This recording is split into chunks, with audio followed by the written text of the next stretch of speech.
like you said, my confidence comes off as arrogance as well. People can't stand me for it, and I'm like, well, I don't like being right. I just am. Sorry, you know, and and so with that whole perception, I take it a step further where I think for people sometimes, and that's not good either. You think But what? I'm sorry. You think I for think people? for people. I think Oh, for people sometimes. yeah. I think well, I know what they're thinking, and so Yes. in my mind, I already say that it's going to be a bad situation because Yes. I know what they're thinking, which I don't, and I've been wrong a lot of times. But that's kind of where she is as well. Like I said, we had the conversation, and I said we need to stop doing that. We need to go in thinking that we're the best person for this job and we're going to get this job and there's nothing that can hold us back. But only thing person that can hold us back is us. I think it's more internal for me than it is actually somebody's perceived me in a bad light. It is true, and I have two things to say about that. First of all, when you're right. You're thinking for other people or whatever. What you think you're thinking what they're thinking, and they may or may not be thinking that, so you don't know. So it's best if you just go in and have a positive attitude about it, and whatever happens, happens. But I do know that I've been through times in my life where I've thought that way as well, and I've tried to not do that. And the times where I have let my guard down, let's say I do the whole year of my life trying to say, this whole year I'm going to go my whole year. I'm going to let my guard down. I'm not going to make assumptions about what other people are thinking about me. And almost all the time, I'm proven right anyway. And so, meaning that, I'm thinking this person's thinking something negative about me. Normally I would think that, but if I let my guard down and say, okay, they're not really being negative or thinking that way, I'm just perceiving them that way. That's my assumption. But ultimately it always comes out to be that's the case for me, not for you, but that's been the case for me. And so go ahead.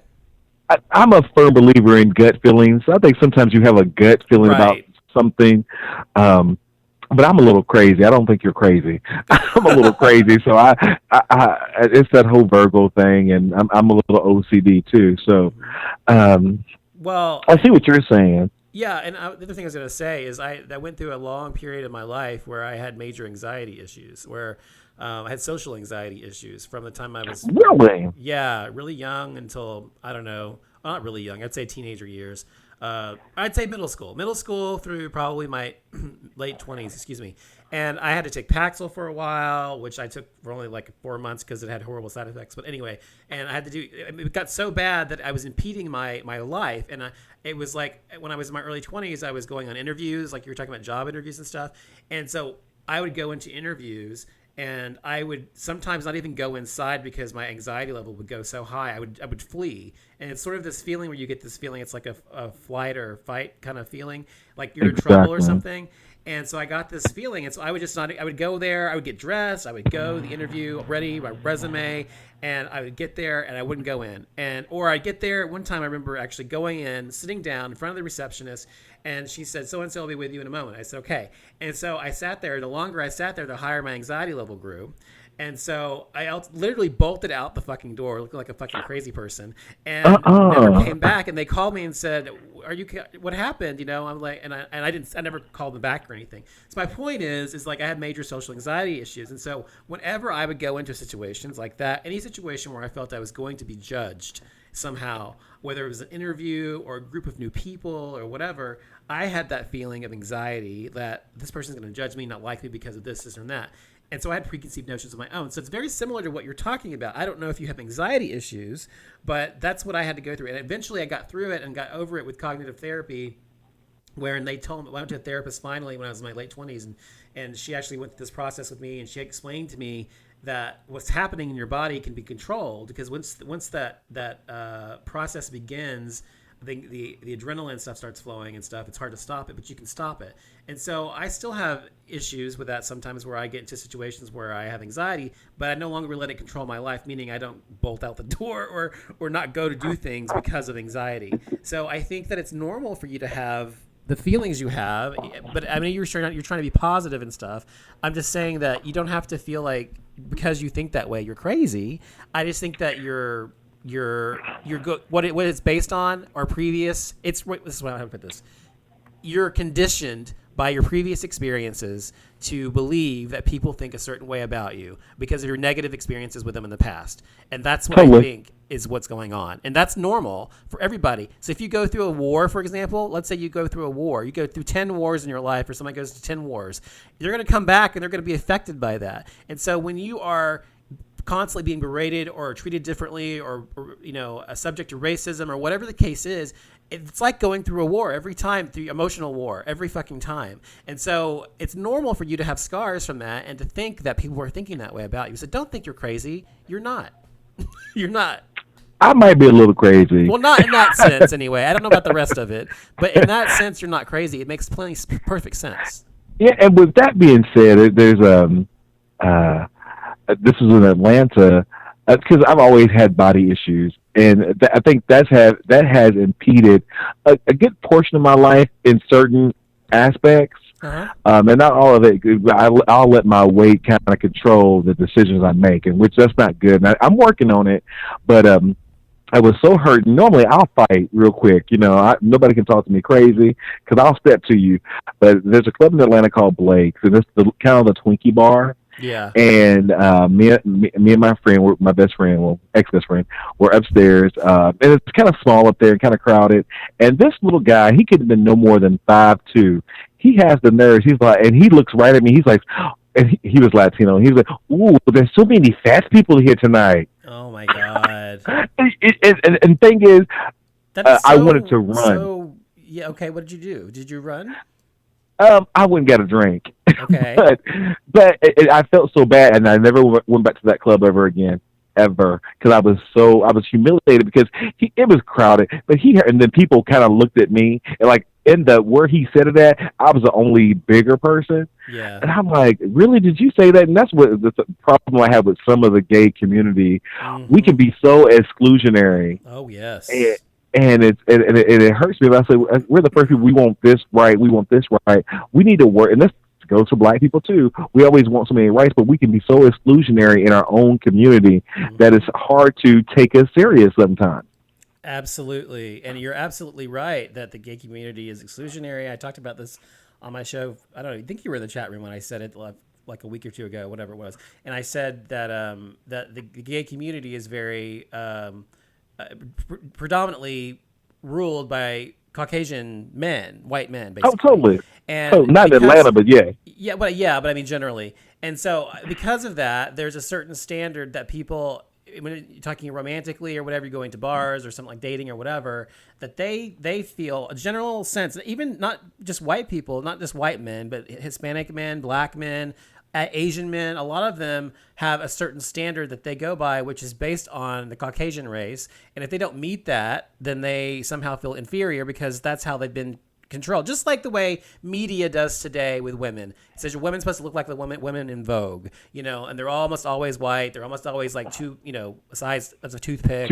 Exactly. And so it's the same way with the gay community. You're supposed to look this way, have this kind of hair, have this kind of car, have this kind of house, also this way physically. And if you don't meet that criteria, you're somehow made to feel as if you're inferior to everyone else. And so what happened to you that night from that other guy, even though he was Latino or whatever, he himself is just mirroring what not everybody, but a great portion of the gay community feel and believe, and they continue to perpetuate this nonsense. So since you don't fit the mold that he himself has been told is beautiful or is acceptable in the gay community, he shoots you down because he himself probably feels inferior because he's Latino and he doesn't meet some standard either. But the truth is, nobody meets the standard. No fucking body meets it. Even the fucking Jesse Pelvelka, the hot motherfucker he is, it does not meet. So pretty. Does not meet the standard. My point is like nobody can meet it, and we're all trying so hard to meet some fucking impossible standard that no one will ever meet. The things you see in the magazines and on television, they're airbrushed. The people are perfection or whatever. Now, I agree. I'm sure you're going to agree with me on this. I'm sure you have seen some really hot men in person. Yes, I have too. I've dated a few in my past. I understand that hot men exist. But I also know that most hot men have, not all of them, some of them are not like this, but most of them are deficient in some other way. Either they have horrible personalities, they're evil, they're mean, they're stupid or something. I'm serious. And so it's like usually, yeah, they're gorgeous and they're beautiful, but they spend so much time in the fucking gym and not eating anything because that's the only way you can look like that. That they haven't actually developed anything else but their bodies. So do you disagree? I totally agree. Yeah, because I've dated deficient, but I'm a fixer though. When in relationships, my best friend calls me a project boy. He's like, you want a project all the time. You see somebody, yes, they're attractive, but you want to fix them to how you want them to be, and I do that sometimes. Because then I'll run from relationship if they're not doing things. It has to be my way. Or I'm not there. That's why I'm bad. Nobody can date me. That's why I'm single right now. Well, at least you realize that. I mean, at least you're aware. Yeah, I'm very aware, but I'm not changing any. And well, let me ask you a question. Wait, I want you to be more specific. What exactly is it that you feel that you're doing that is irrational or unfair or unacceptable from other people or whatever? In respect to relationship? Yeah, and dating. What kind of standard? What I'm saying is, what kind of standard are you making that is so impossible to meet somebody? I'm almost. Excuse me. I'm almost afraid to say it because I feel like I'm a bad person for saying it. You're not bad. It's okay. Well, I will say that I guess more traits for me. God, I'm such a bad person. I've broken up with people. We've dated for a while, and then when you get a little bit more comfortable with somebody you're dating. So you're dating for like 2 to 3 months, and then you start recognizing stuff about them. And this one guy it was a messed up toenail, and it grossed me out. Okay. And so I stopped calling him. Okay, David. That's whole. I know. And then there's another guy. This is really quick. And I wanted this guy. We were in like a group together. We was these gay gamers in Atlanta, and we was in a group. And we'd go out, and he was dating somebody else. And I'm like, oh my God, he's so nice. I would love to date him. But he had a boyfriend, so he moved away. But when he came back to Atlanta, the first person he called was me. And I'm like, oh my God, it's my chance. He's not with that guy. And we weren't friends, so I wouldn't cross any lines. And so we of course we meet up, and so we start dating. Mm-hmm. And so when it gets serious, this is me, this is my crazy. He actually, he was a little, he didn't have any, not that he didn't have any money, he didn't have a lot of money. And 2 things happened that I just couldn't do. Because I was always paying for stuff, which I didn't care. At that time, I had a really good job in Atlanta, and I could do it. And so one day we go to Kroger's, and he's like, well, you're always buying stuff. I'm going to cook you dinner today. Of course, he had to cook it at my house because he rented a room from somebody. It was very bizarre. And so we're in the line. I'm like, oh, you're paying for this? I'm like, good, that's really nice. And so he pulls out a food stamp card. And I was so embarrassed. I wanted to run out the store. Not that I should be, because there's a lot of people who got food stamps that don't need them, but it's just, that's not me. That's not my life. I'm so very judgmental. And I said, what is that? He's like, oh, don't you know you can get an EBT card? I'm like, no. And so, but he was really bad with money. You didn't have any money. You weren't paying your bills, but yet and still you go buy $150. Was he working? He worked, and he worked like Atlanta, and I'm sure Dallas the same way. You have to plan your time around traffic, and you're always commuting when you work, unless you work for yourself. And he worked really far, and so he'd go to work, and then he'd call me. He'd say, guess what happened to me today? I'm like, what? Oh, I ran out of gas. Well, you knew you didn't have any gas when you went to work. Why are you calling me? And so the second time he did it to me, picking him up because he didn't have any gas, amongst the other financial things he had going on, I just stopped calling him. I'm like, that's it. And but you know what? He was a top too, so I couldn't handle that either. So. Okay, we're going to talk about 3 things here. Wait.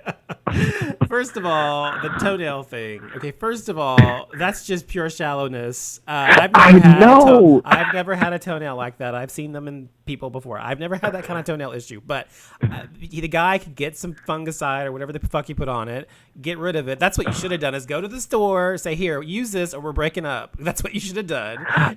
Put I it was on too there. revolted. Oh my God! I mean, I seriously, know. that's completely shallow. I mean, I yes, it's gross, know. but it's still shallow.